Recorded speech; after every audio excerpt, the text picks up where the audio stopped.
യുവനടിയെ തട്ടിക്കൊണ്ടുപോയി ആക്രമിച്ച കേസിൽ പോലീസ് അന്വേഷണം മുഖ്യ സൂത്രധാരനിലേക്ക് നീങ്ങുന്നു. പ്രധാന പ്രതികളിൽ ഒരാളായ മണികണ്ഠന്റെ മൊഴിയാണ് പോലീസിന് നിർണായകമായത്. യുവനടിയെ ആക്രമിച്ച ശേഷം ഈ സംഭവം പൾസർ സുനി ഫോണിൽ വിളിച്ച മറ്റാരോടോ പറയുന്നത് കണ്ടതായി മണികണ്ഠൻ അന്വേഷണ സംഘത്തിന് മൊഴി നൽകിയിരുന്നു. ഈ സമയത്ത് പച്ച നിറത്തിലുള്ള ഫോണായിരുന്നു പൾസർ സുനി ഉപയോഗിച്ചിരുന്നത്.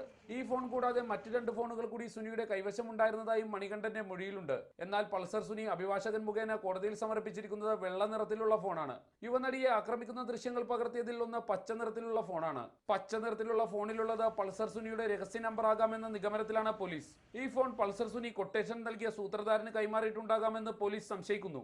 അതേസമയം നടിയെ ആക്രമിക്കുന്നതിനിടയിൽ പൾസർ സുനി തനിക്ക് കൊട്ടേഷൻ നൽകിയവർ താമസിക്കുന്നതായി പറഞ്ഞ തമ്മനത്തെ DD റിട്രീറ്റ് എന്ന ഫ്ളാറ്റിനെ ചുറ്റിപ്പറ്റിയും പോലീസ് അന്വേഷണം ഊർജിതമാക്കി. ഏതെല്ലാം സിനിമാക്കാർക്കാണ് DD റിട്രീറ്റിൽ ഫ്ളാറ്റ് ഉള്ളതെന്ന അന്വേഷണത്തിലാണ് പോലീസ്. ഇതിനിടയിൽ പൾസർ സുനിയെ പിടികൂടുന്നതിനായി അന്വേഷണ സംഘം വിപുലീകരിക്കാനും ഉന്നത പോലീസ് ഉദ്യോഗസ്ഥർ തീരുമാനിച്ചിട്ടുണ്ട്.